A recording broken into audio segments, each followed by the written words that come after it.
De nombreuses réformes engagées par le gouvernement au sein des entreprises étatiques ont permis de bousculer les mauvaises habitudes et d'amorcer effectivement l'amélioration de la qualité de leur gouvernance. Sauf que des défis majeurs restent à relever. Parmi ces défis figure encore et toujours l'épineuse question de la reddition des comptes, dont les éléments centraux sont la production de l'information financière, l'audit des comptes et surtout l'exercice du commissariat aux comptes. Votre position dans la vie d'entreprise publique est centrale. Elle nous donne les moyens, d'une part, de renforcer la transparence et l'anticipation dans votre rôle d'alerte, et d'autre part, d'obtenir des leviers d'optimisation des performances dans votre rôle de conseil.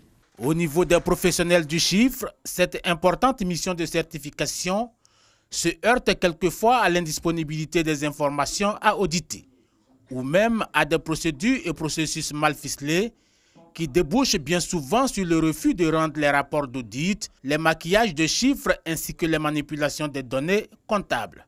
Dans le cadre de cette réflexion, l'objectif final est de formuler des recommandations pour améliorer les dits processus et procédures pour une meilleure transparence et gouvernance des entreprises publiques. Bouclier stratégique au cœur du dispositif de contrôle, l'État actionnaire attend davantage des experts comptables et des commissaires aux comptes. Je vous invite donc à poursuivre avec nous cette marche que nous souhaitons pleine d'innovation et d'engagement. Et nos bonnes pratiques ne naîtront qu'avec notre expérience et en demeurant dans l'action. En 2019, le portefeuille de l'État compte un peu plus de 80 entreprises publiques pour 191 experts comptables inscrits au Conseil de l'Ordre national.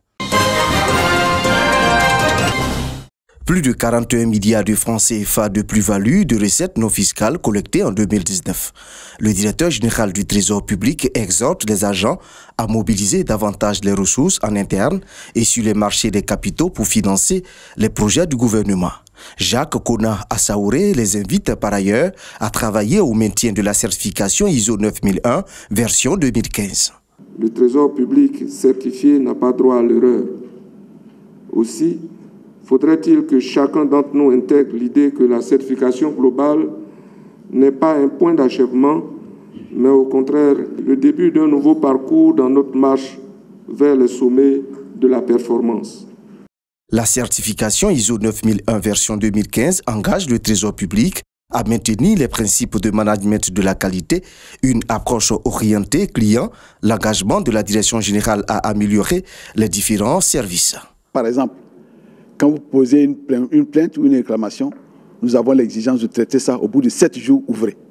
Quand nous recevons un courrier qui nécessite une réponse, nous devons pouvoir y répondre dans les 7 jours ouvrés. Nos engagements de service, c'est que nous réglons les dettes à bonne date, suivant la maturité des mandats que nous recevons. Je vous invite, en conséquence, à faire preuve d'abnégation et de rigueur dans l'accomplissement de vos missions dont les résultats concourent à la réalisation des chantiers prioritaires du gouvernement, pour lesquels le Trésor public sera, encore une fois, fortement sollicité. Au Trésor public, l'année 2020 a été placée sous le thème « La digitalisation, levier de performance des processus ».